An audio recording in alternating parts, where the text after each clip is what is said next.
I just kind of want to give a quick background. We've been doing the real estate here for 25 years in Kansas City. We have tons of houses that me and my wife own, a couple hundred homes. We're a full service, fully integrated, vertically integrated model for investors. They can come to Kansas City and they use my brokerage to buy and sell. They use my construction company to rehab. They use my property management company to manage. They use my title companies to close, my mortgage companies to finance. Over the 25 years, created a one-stop shop that gives white glove service to the investor, makes everything real easy for them. That's kind of the business that we've been running for a long time. And so tonight, what I'm gonna speak about is creating this business and taking it from hustler to CEO. And how many people in the room own their own business? Raise your hand. Okay, now keep all your hands up. How many people in the room with your hands up can leave for 3 months and your business would still run? Okay, 3, 4 people. That means everybody else who put your hands down, what you really own is a fucking job. and you gotta out, and this is what we're gonna talk about tonight. And I'm sorry if I say a swear word here and there. It's just kind of how I roll. And but this is real important for me. I'm passionate about this, and I just want to share how I went from being the guy who's talking to the sellers. Going out there, looking at the homes, underwriting the homes, buying the homes, and then I got to turn around and disposition my own homes and just doing everything under the sun. And how we transitioned from what I would call a hustler. At that point, yeah, you own your own company, but you're hustling so hard in your own company that you can't scale and you can't take it to the next level.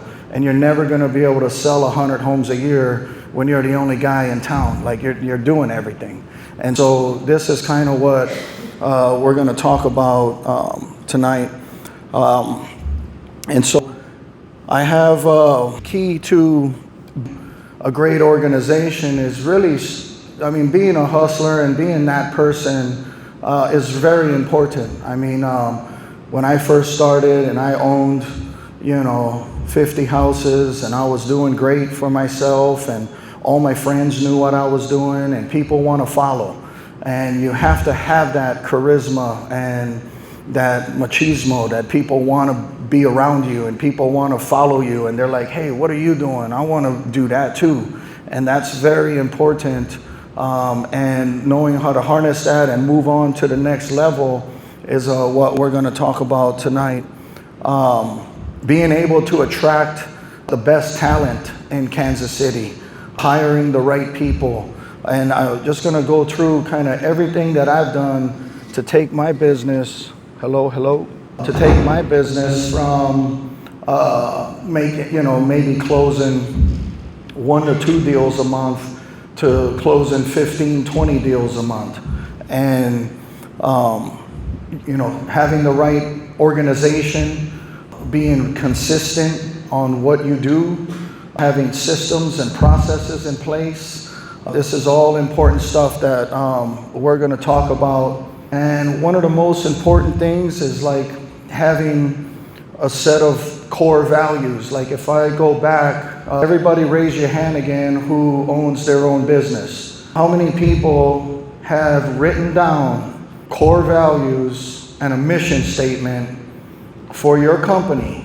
Keep your hands up. That's pretty good. Okay, how many people have a mission statement for your life personally?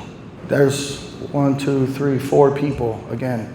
So this is real important and something that you guys need to think about, because when you have a guiding principle and core values in your life, it makes making decisions really easy. It makes firing and hiring people really easy. It makes everything fast. And so I think this is a big step that a lot of people are missing. Here's my disclaimer. What I'm going to talk to you guys about tonight is what I did and how I ran my business and how I hire and what I do. There's many businesses that might not fit exactly the same process, but I think overall the rules are the same. And what I'm doing, I think a lot of other companies are doing, even in other industries. You might be a plumber in here. You might be, own a kitchen cabinet company in here. Whatever it is, you're running your business and making decisions, I feel the same way. The first thing you want to really look at is what's chewing up most of your time. And those are the fires you're going to want to make. And so for me, it was paperwork. Like after I started, doing really well, I said, hey, we got to take this to the next level, but I don't have all this time, and what's killing me right now is the paperwork. And I honestly really suck at paperwork. And so the first hires I made were transaction coordinators and people that could help me and handle all my paperwork.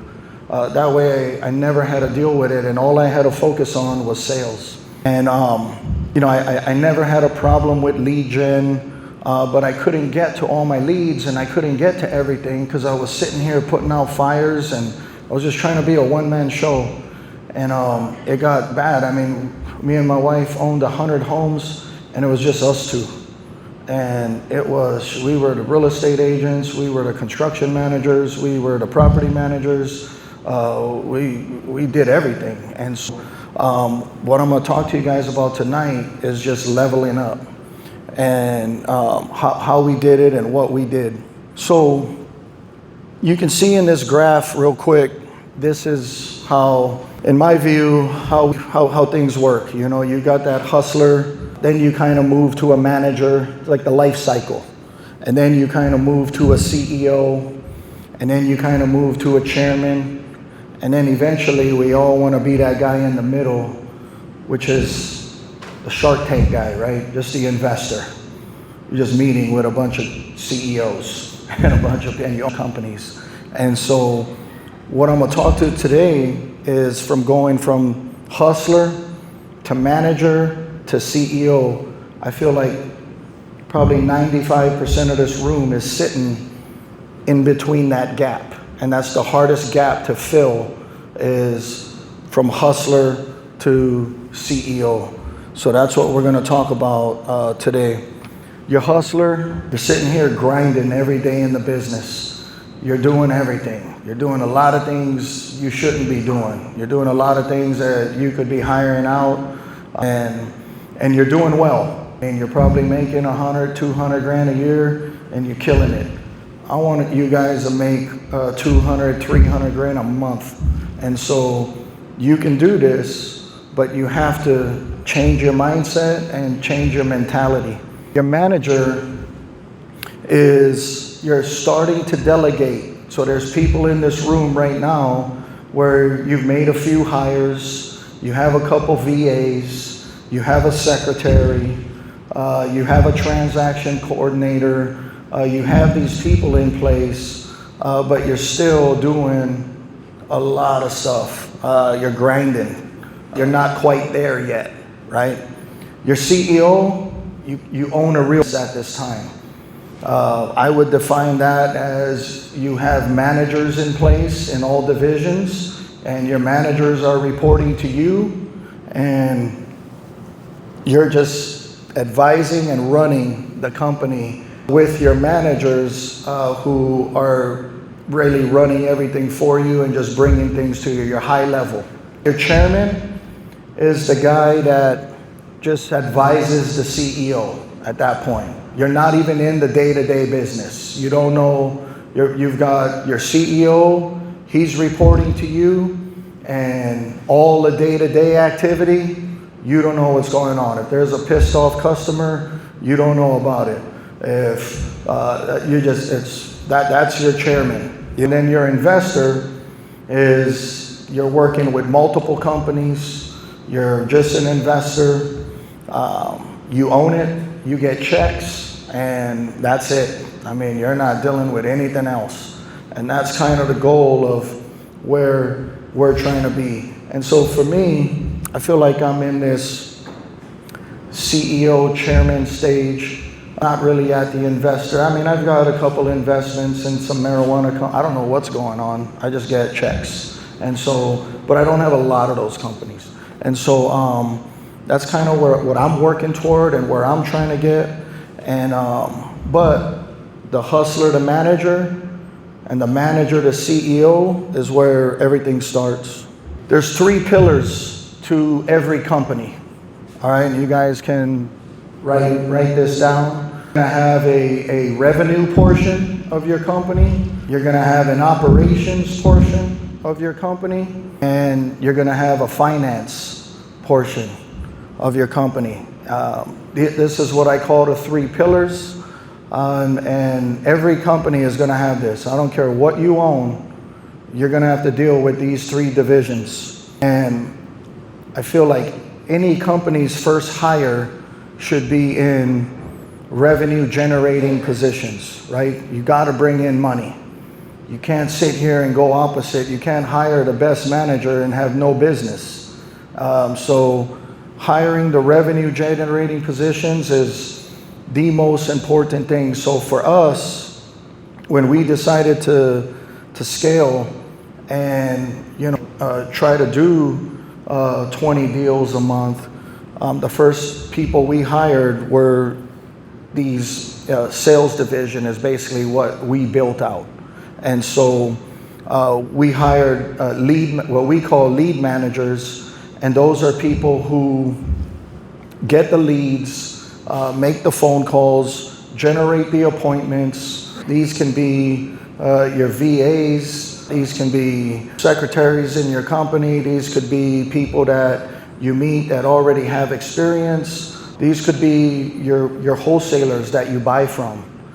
They already have experience. You don't have to train them. They already know what to say. A lot of wholesalers in Kansas City that actually do this for me, and I don't have to train them. You know what I mean? They already know what to say. I just got to give them the leads, and they know what to do with it. Acquisition people, this is going to be maybe one step, maybe your wholesaler again, maybe real estate agents. They gotta be able to pull comps. They gotta know the values of the properties. They gotta have some sort of construction experience where they know how much rehab the property gonna take, and rent ranges, like what properties can rent for. So these are the acquisition that we hired in our sales division. Then the last, I guess, group of people would be your disposition and sales. A lot of you guys in here are doing that right now. You guys are getting these homes under contract. You guys are creating the flyers, creating the marketing, putting them on Facebook, trying to sell the property with the 20, 30 grand spread in it so you can make the money. But this is your dispo and sales type person. So when you have your lead managers, your acquisitions people, and your disposition people, this is really your sales organization that you're creating. And my job now as the owner or the CEO of this company is to make sure that lead flow is coming in and that I'm buying the best leads, I'm trying to do the best marketing, and I'm trying to bring as much business in right now. And so I focus on that with some of my lead managers on how we get that done. And so that's going to be step number 1 when you're trying to start any sort of real estate sales, investment sales. I think you want to start with your revenue generation companies. Next would be operations. This is really important. So in operations, the first person you need to hire is an executive assistant, not a secretary, not a phone answerer, not a person who you would pay 20 to 30 grand a year. I'm not talking about that person. I'm talking about a hammer, a savage, a person that is the gatekeeper. I pay my lady almost 75 grand a year plus bonuses, and she is Pat Grace by proxy. She knows how I think, knows what I'm gonna say. She knows she can solve problems. She alleviates a lot of things off of my plate. She's a critical thinker, a multitasker. She's confident.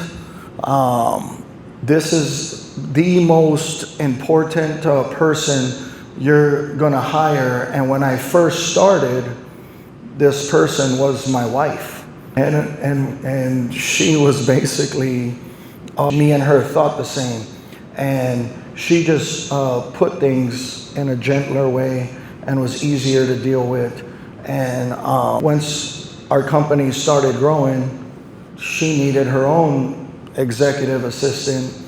But this person you have to be able to trust, and everyone in the company kind of fears this person because they know have direct access to you, and they're basically you when you're not there, and they just take a lot off your plate. And in Kansas City, you can find this person for probably, this is a $70,000, $80,000 a year person. You're giving them bonuses, you're paying them 401ks. I mean, this person might cost you 100 grand. And so this person also will deal with your KPIs. Who knows what KPIs are? That's it, huh, Dan? 3 guys, 4 guys. So KPIs, that's your key performance indicators. You guys know what that is? I mean, if you own a company and you're not managing key performance indicators, you're not managing your business right. So KPIs are like, so for my construction company, I have a monthly report that gets kicked to me every job, who the sub is, what the bid was for the job, what we ended up spending in labor, how much cost per square foot. This is how you manage a business, through math and science, not through my gut feeling. Like, I know I made some money on that one, or I feel like I'm losing money on this one. And when you manage through KPIs, it makes making decisions real easy.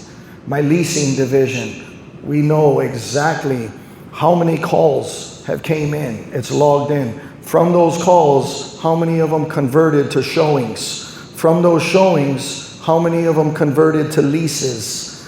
From those leases, how many people, and you just keep getting more and granular in your KPIs. And when you do this, you're now managing through math and not feelings. And it makes things very clear, and it makes making decisions very clear. I know in certain areas, I'm gonna pay more for homes, I'm gonna pay more for rehab, I'm gonna pay more for labor. I know on a 1,500 square foot home where I should be at so I can underwrite that property really quick.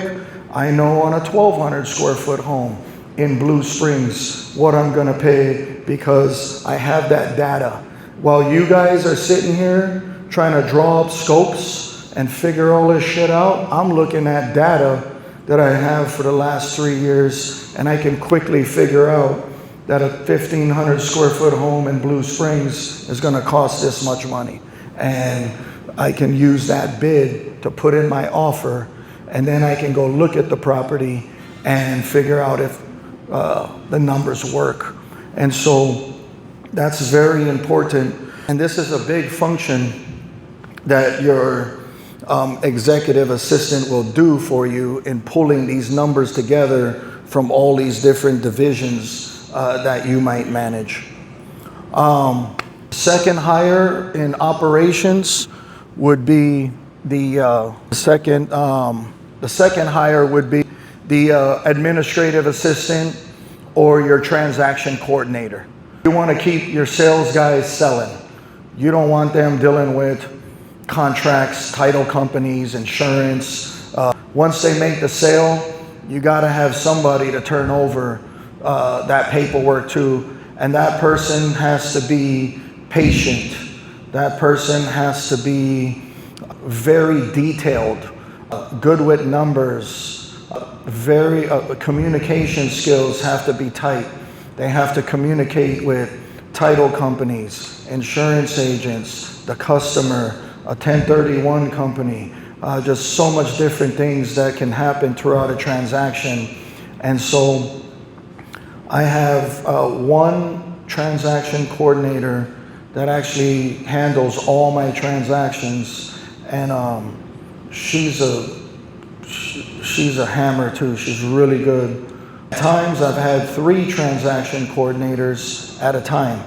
I've got it down to one who is very good. She works a lot of hours. She works on Saturday. She works on Sunday. She works at 12 o'clock at night when I'm firing off emails. I'll get an email back from her. She's very good, and I pay her very well. But that's very important for me to alleviate things off of my. Let's go to the third pillar. That's going to be your finance. This is probably the part that most people sleep on, most important part. A lot of people are sitting here running their companies through Google spreadsheets and just, I don't know, however you guys are doing it. This is something that you need. You got to have a good bookkeeper, a good CFO, somebody with some QuickBooks knowledge. All my receipts are entered into QuickBooks. All my labor is entered into QuickBooks or cut directly from QuickBooks. All my credit cards, my bank statements for all my companies are reconciled every month at the end of the month. And this is powerful because when you're trying to get into a big deal, you got to have your balance sheets and your profit and loss statements, and just these are important things to get into big deals really quick. And at the end of the day, if you don't know your numbers, you don't know shit on what's going on with your business. And if it's not being managed, if it's not being measured, being managed. My coach told me that. And I want to tell you guys something. Everything I'm telling you guys today, I paid a business coach named Kent, a clothier, $30,000 to learn this stuff. This is the outline that he gave me that I'm giving to you guys for free. I hired a coach for 6 months and learned all this stuff. And so what I'm talking to you guys about today cost me 30 grand to learn and to figure out and to implement. And so I want you guys to know that I'm sitting here giving you guys this stuff to help you guys get to the next level. I'm gonna move on from this one. I think this is, you guys got how important that bookkeeper is. Here's a good visual for you. You guys can take a picture of this, or you guys can, whatever you guys need to do. But you got you at the top, you got your executive assistant right next to you. And at this point, when you're moving from, I mean, you own the business, but you're really just managing stuff at this point. You're getting reports from your acquisition guy. You're getting reports from your sales guy. You're getting reports from your transaction coordinator. You're getting reports from your bookkeeper. So you're really dealing with 5 reports at this time that you have to deal with every single month. You have to analyze. You have to make decisions. You have to come up with strategy. You have to figure things out in order to move forward next month. And so this is kind of a visual structure on how things look in phase 1 when you're going from hustler to manager. All right, and then we're going to move on to phase 2, which I think is manager to CEO. And from manager to CEO, you're really making 2 key hires, what we did. This person is going to be your director of sales. So at that point, you're putting somebody in between your sales division and yourself. Okay, so now, your acquisition, your sales team, your lead gen, your disposition agent is all reporting to one guy. You're eliminating that off your table. And why I say this is so important is this is how you create freedom. This is how you can travel. This is how you can relax. This is how you can get away. Like we all sit here and do all this, so we don't have to sit here and work so hard. And you want other people doing the work for you so you don't have to do it. And so hiring this director of sales will eliminate a bunch of reports that you have to deal with, a bunch of problems that you have to deal with, and a bunch of people that you have to respond to. It's a big time save for you. And all you have to do now is manage that one person. That's the director of sales for you. So when you're going from manager to CEO, this is one key hire you're gonna have to make. And one thing that we did and how we structured up our company. When it comes to operations, you gotta hire head of operations. This is the second key hire that you're gonna make. Top, you're gonna have yourself. I'll kind of go into the chart a little bit later. But this person is on top of the director of sales. So now you have your director of sales who's in charge of the sales division reporting to the operations guy. And the operations guy's job now is to make sure that the sales, lead gen, marketing, buying of the properties, the selling of the properties, the construction, the property management, whatever it is, they're running the entire operation for you. And what that does is it gets you from 5 reports down to 3 reports. Now you're gonna get a report. Now at the end of the month, I get a report from my operations guy, my executive assistant, and my bookkeeper. And I kind of manage my company through that. And really, I'm dealing with my operations guy, and my operations guy is dealing with everybody else in the business. This is what allows me to be gone, to travel, to get into businesses in Florida and other places that I'm doing business in right now. And I'm just starting off, I'm playing out there, I'm doing things out there. And so this is gonna be your next 2 key hires and how I'm just kind of going over the structure and the format of how we do things. Here's a good visual for you where you can see you got the head of operations there. Everybody's under the head of operations.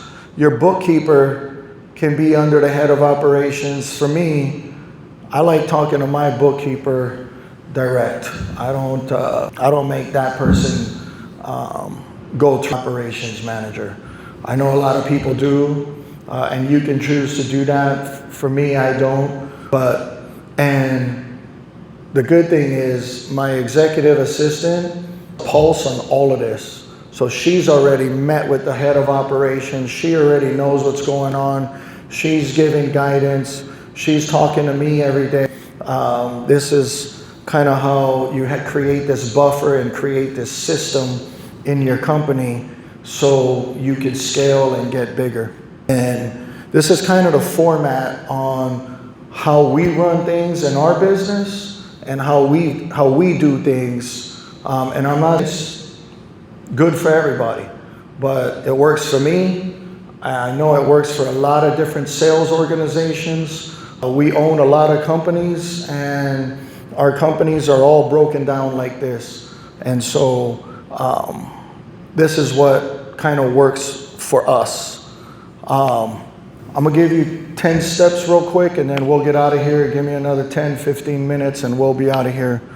I wanna talk about how you cultivate culture in your company.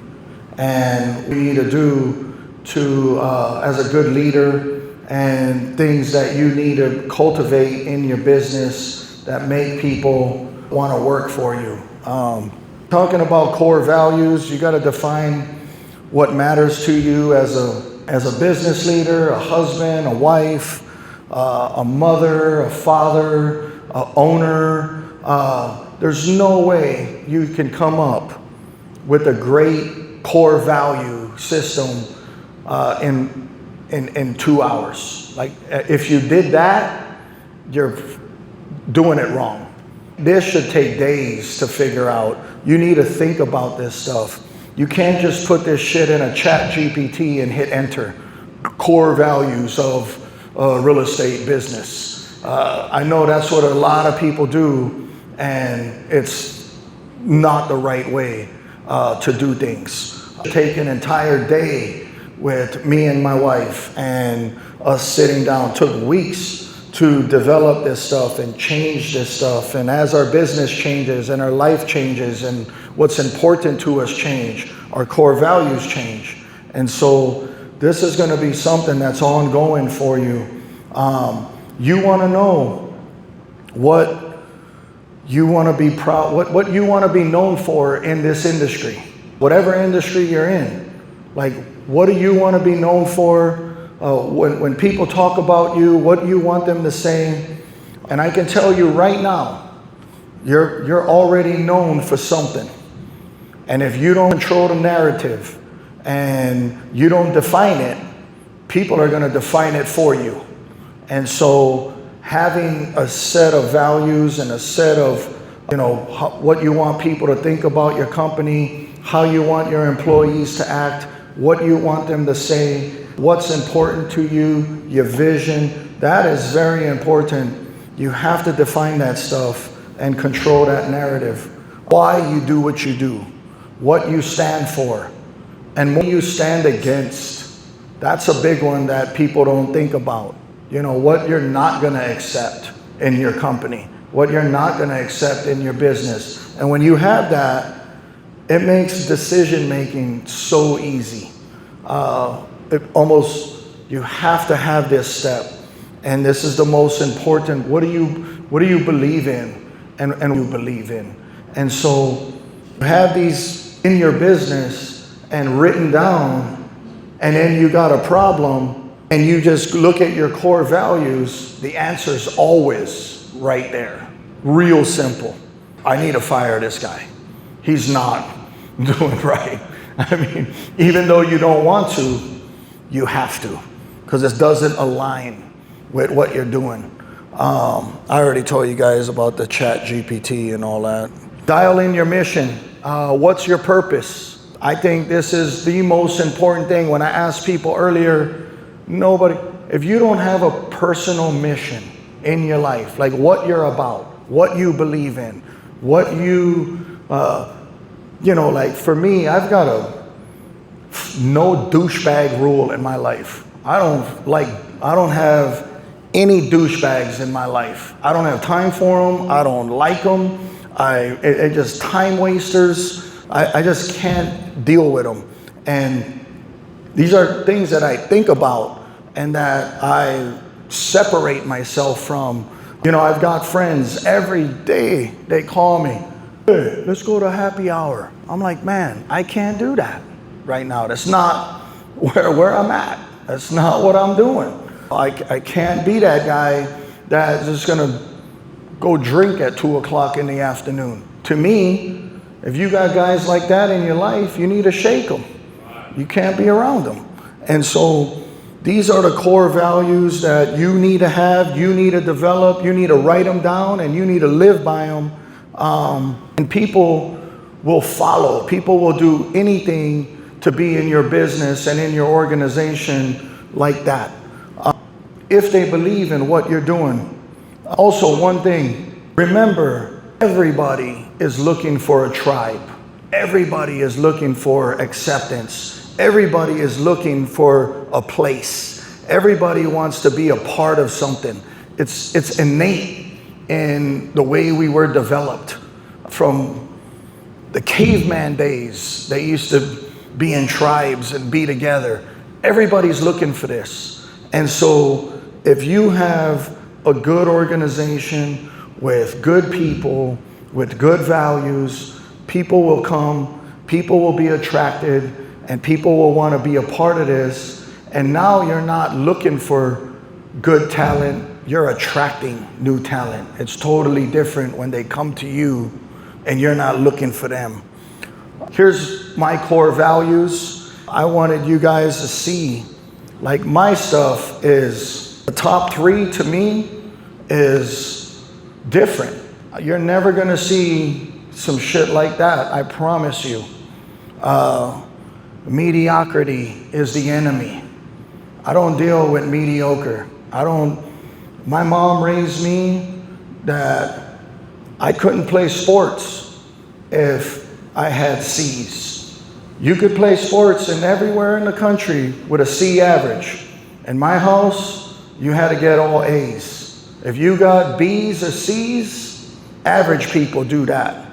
So my whole life, I got all A's just so I could play sports. I was born and raised like this. And so we don't deal with mediocrity. We don't deal with mediocre. We just kind of, can you guys hear me? No? Okay. Yeah, so we don't, I just don't deal with that. And really quick, not going to fit in around us. And I don't, quite frankly, I don't want you in my organization if you think like that. That's not what I want to be surrounded with. That's not who I want to deal with. And I could give 2 shits if I offend anybody. It doesn't matter to me. That's not how we roll. And you're gonna get fired. You're gonna be uncomfortable. Gonna be in a good place. And so that's just how it is.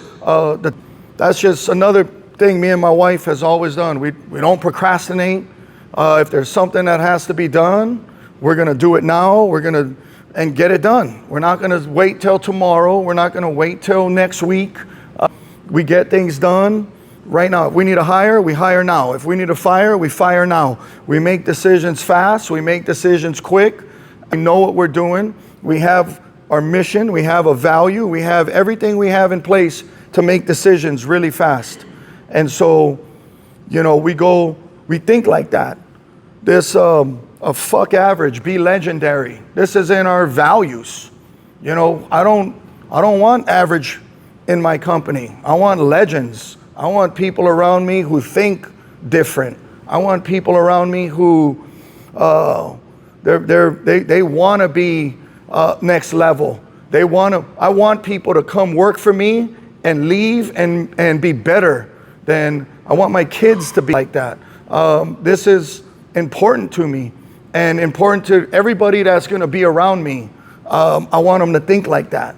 And so when I tell you, sit down and think about your value system and who you want around you and what you want around you and who you want to train and who you want in your organization and who you want next to you, you got to sit.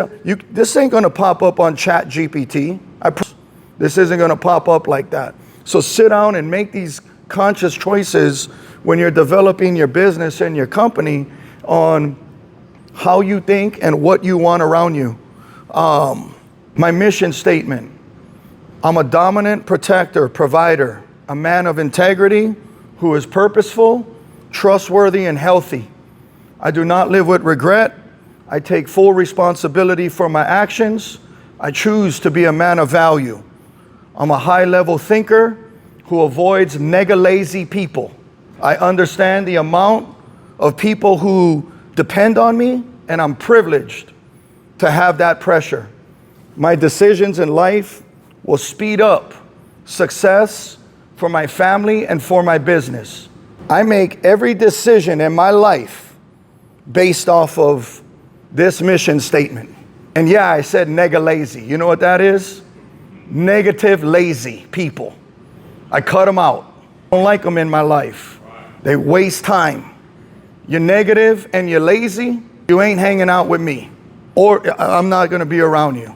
And so when you have this mission statement and these core values, it makes making decisions very easy on who you're gonna let in, what you're gonna do, how you're gonna do it, real simple. And so really sit down, take time to develop this kind of stuff in your life, write it down, and make your decisions by it. Makes it real simple. This is probably the number one thing when people are starting their businesses they don't do. Step number 3 for your staff. Sit down, figure out what you're trying to hire. You got to clearly define the roles, what the person's going to be responsible for. Whoever you're hiring, what are they responsible for? Who do they report to? What does success look like to them weekly, to them monthly? How do you measure? How are you going to report that to them, and how are they going to report it to you? This should all be in writing. You should know, like anybody you hire when you're bringing them in should have access to this, and you should be giving them this. They feel safe, they feel comfortable, they feel good. When they're going to meet with you, you know, you should have weekly meetings, when you know, a 30-day evaluation, a 60-day evaluation, a 90-day evaluation, an annual evaluation. The dates are already predetermined. You already know when you're going to meet. You already know what you're going to be looking at, what we're going to measure as success, what we're going to measure as failure, all this should be up front. When you do that, it makes your employment so much easier. And just think about you as an employee. You work for some company and they don't do this for you. You feel wishy-washy. You don't feel confident. You don't know what you're doing. You don't know how things are going to be measured. That's not good. People don't know what to. They don't know how to work. And don't have clarity. And so that's what you want to give to your people is clarity and measurements. Another good thing here. Let's talk about this. Writing your job ads and how you hire. Like this, you can use ChatGPT. You can, when you're giving you're writing out a job description, you want to use language, you can ask ChatGPT, put this job description in a motivational setting where, and you want it to be motivating. You want to create intrigue, what your core values, your mission, clearly define objectives for the role. When you do this and you put this in the ad, you got to have tight ads or you'll just have idiots responding to your ads and you're sitting here wasting time, putting the wrong people in the place. And we've all done this a lot, where I just hire somebody and I put them in the spot and they're not even the right person. And we've had to get away from that. Like, I've got blood, sweat, and tears in this company. Tons of effort. I can't just sit here and let some yahoo in the company that doesn't know or doesn't fit or doesn't align with everything we're trying to do. And place your job ad accordingly to this step. Okay, let's talk about it real quick. You can't interview a single person that doesn't take an assessment test. Okay, you shouldn't. Don't ever do that. You can go online. You can figure out any sort of personality assessment and a cognitive type assessment that they have to pass. And certain people are built for certain jobs, and you have to hire within their strength. You can't sit, if you as the owner are putting people in the wrong places, that's your fault. And you just wasted 3 months before you figure out, holy shit, this guy can't even do this job.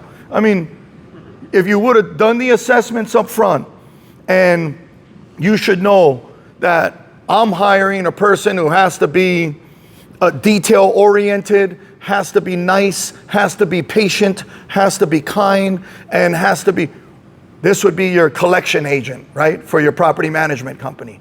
You don't need a person like me. You'll fail, nobody will pay you rent. They'll be pissed off at you and not pay. You need a person that's total opposite from me for that. So you give them these tests, you give them these cognitive and personality tests, and once they've passed the personality test then you take maybe the top 3 scores from these tests and you interview those people. And that way you're not wasting time, you're not wasting effort, and you're sitting here dealing with the right type of people for that job.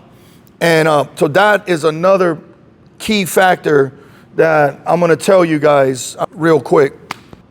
Now that the personality fits and the mental, the cognitive fits, the way they make their decisions, how they think, people think differently. Just like the way my daughters think and the way I think, oh my God, even though we're all related, we don't think the same at all. We're just totally different people. Now that you got that, and they're like, okay, this person is good for a collection agent. They passed the personality test, they passed the cognitive test. Now we interview them. And when we interview them, we're looking for culture fit. We're looking for mission fit. I'm looking for GWC. Do they get it? Do they understand the job? What they have to do? Do they want it? Are they excited to do the job every day? Is this something they want to do? These are the questions you ask in the interview. And the capacity. Do they have what it takes to confidently complete the task and complete this job all the time? So when you hire different, I know there's people in here, you freaking put Indeed, the first person that responded to you, you called them in for an interview, they look good, they sound good, you hire them, and then they suck. All the time. Happens all the time. And so you got to eliminate that. And you do that through, I'll give you some resources later, how you fix this. Okay? And my wife didn't edit that. That's funny. She didn't catch it. The last one, most important. Shut the fuck up and let them talk in the interview. Stop talking. I am the worst interviewer because I just keep talking. I got to let other people interview for me. You got to let these people speak, let them talk and get to know them, figure things out when you're interviewing people. That's just, and everything I'm telling you guys is what we do, how we do it. You guys do what you want, but this has worked for me. Great. Salaries, compensation, to make an offer. Let's talk about that real quick. I use a company called Team Architects. You got salary.com, where you can figure out exactly what people for the job you're trying to hire, what they get paid, how you can pay them, this and that. Let me go into one thing though. People they're interested in pay and they have a certain amount they need to make, but more importantly, they're interested in recognition. People are interested in being noticed and being thanked and being able to grow. We've hired a lot of people who take less money, but they have ownership in something that's bigger than what they could ever produce. At the end of the year, they can hit bonuses on the volume that I'm doing. They can get ownership after they work with us for so many years. They have ownership in some of these companies. I have employees that have been with me for 15 years. When I sell the 500 homes that I'm gonna own for millions and millions and millions, hundreds of millions of dollars, I'm gonna pay those people. They're gonna have ownership in that company because they've been loyal to me for so long. That stuff matters. And so you don't have to sit here and think, oh shit, I ain't got 80 grand. I ain't got 100 grand to pay this guy right now. You don't have to pay him like that. If your culture's right, your vision's right, your mission's right, you can show them stuff. They trust you. They like you. They know you're about something. They know you're good. They'll come work for you. They'll want to be a part of this tribe that you're creating. And so they will take less if they can run with you and grow with you. So remember that when you're structuring compensation plans and when you're structuring things for your business. And when you find somebody good, you lock them in with that kind of promise, with that kind of stuff where they can have ownership in something that's way bigger than them. That's a very important point. Here's the next part. After you hire them, the onboarding, when you bring them into your company, is probably the most critical part. Okay, this is where people fumble the most. They're not ready. They don't have manuals. They don't have employee handbooks. They don't have certain things that you're going to need to bring in these people. The first 90 days is the most critical period for a new hire. They're going to figure you out the same way you're trying to figure them out. And if your shit is unorganized and your meetings are whack, and you say you're going to be at Tuesday 9 o'clock and you don't show up till 10 o'clock, or you're always transferring your meetings or postponing your meetings or doing whatever it is, nobody wants to deal with that shit. You can't cowboy your company like that. And so having clear expectations, regular meeting times, same place, same time, same cadence, same structure, everything the same. And this is how you run your organization. People will follow and people will come and people will like it. They know what to expect. There's no surprises. This is how you do this. You cannot create chaos. You got to have this. You got to be intentional. Your time is serious and their time is serious. You can't be late. You can't say you're not going to show up on this time. I got this to do. You have to run your meetings and be intentional on everything you do. That's another very crucial step when it comes to creating your organization. Step number 9, communicate clearly. Be a coach. You have to give leeway for them to screw up, for them to make mistakes. Your role at this point is not to drive sales. Your role is to manage people who drive sales. You as an owner, me as an owner, I have to have a mind shift in my head. This is the hardest thing for me personally, is not being the guy that says, let me do this. Let me just take it over. How many people do that? You're just like, fuck it, let me do it. You know what? I'll handle it. You can't do that. You gotta let your managers, your people handle your stuff. You gotta be able to let people try and duplicate you. The more people that can duplicate you, the less you have to be around. And the less you have to be around, the more opportunity you can make for your company, for your people, for your family. The more you can travel, the more you can relax. Your role is to build and drive a team that drives sales. That's your role as the CEO, as the chairman, as the investor. You're not there doing the day-to-day stuff anymore.